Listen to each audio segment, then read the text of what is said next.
Bonjour et bienvenue dans cette nouvelle vidéo. On continue avec une correction de brevet, toujours pour les centres étrangers groupe 1, sujet 2023, mais cette fois-ci la partie histoire.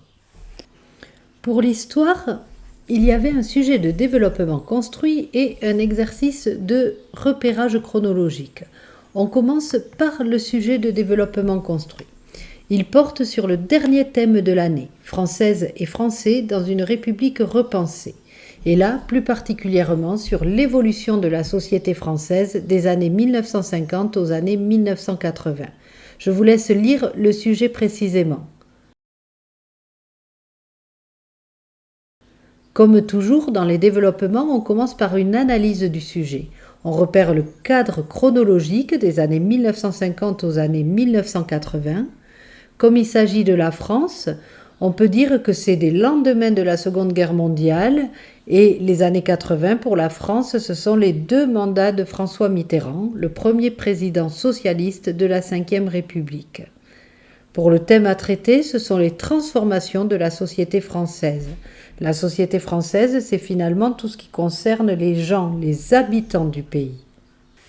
On peut commencer par réfléchir aux plans, aux idées, ou se lancer directement dans l'introduction si tout est clair pour vous. Je vous rappelle que l'introduction est en 2 parties.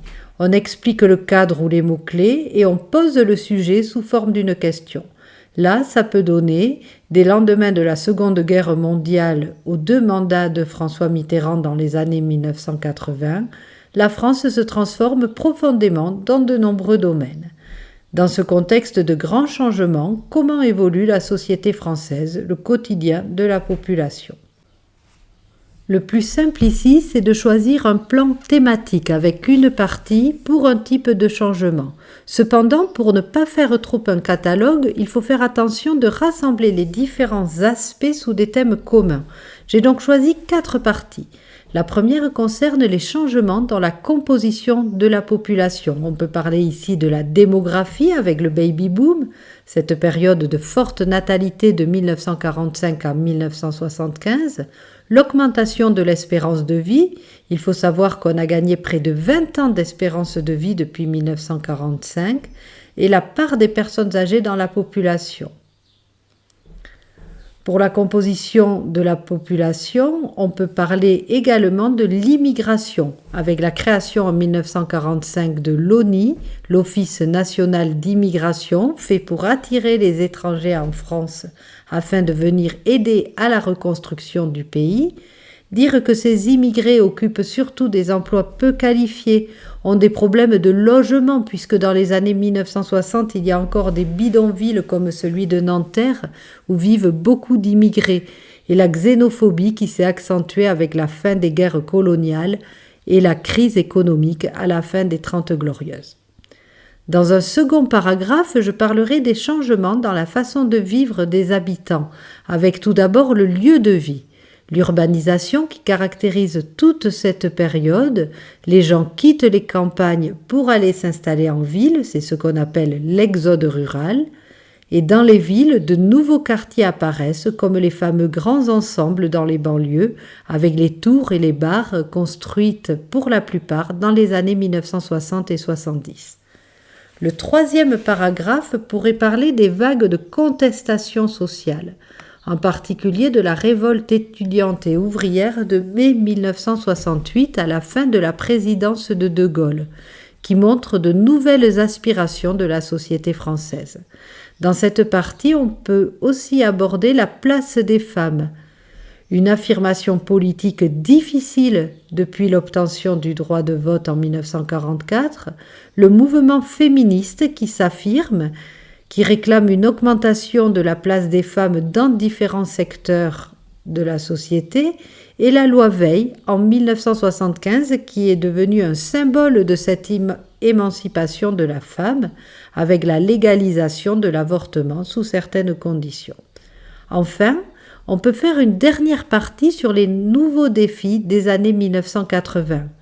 À ce moment-là, la crise économique s'est installée, provoquant chômage et pauvreté, Et face à ces nouveaux problèmes, des réponses au niveau des associations ont été données avec la création des Restos du Cœur en 1985 ou des réponses gouvernementales avec la création du revenu minimum d'insertion par Michel Rocard, le Premier ministre de François Mitterrand en 1988. Voilà pour le développement. Il y a vraiment beaucoup de choses à dire. Si vous ne dites pas tout, ce n'est pas grave, mais faites attention à bien répondre au sujet et à essayer d'organiser vos idées. N'oubliez pas que c'est un développement construit. Donc le mot construit, ça veut bien dire qu'il y a une organisation. Et matériellement, cette organisation est représentée par l'existence de différents paragraphes, chacun correspondant à une idée différente. Le deuxième exercice de cette partie histoire, c'est le repérage chronologique. Je vous laisse regarder le sujet. On repère bien dans la consigne qu'il ne faut donner que les années des repères historiques représentés, puis reporter les numéros sur la frise. Le fait qu'il y ait une frise, ça peut vous aider déjà à avoir une petite idée des dates et des événements. Pour ma part, puisque ça me semble plus facile, je vais procéder par ordre chronologique. Je vois sur la frise que le premier événement est entre 1915 et 1920. Je regarde dans ma liste d'événements lequel peut correspondre.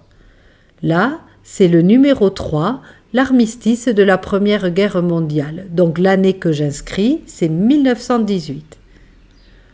Le deuxième événement se situe dans la décennie 1940-1950. C'est le numéro 6, le droit de vote des femmes en 1944.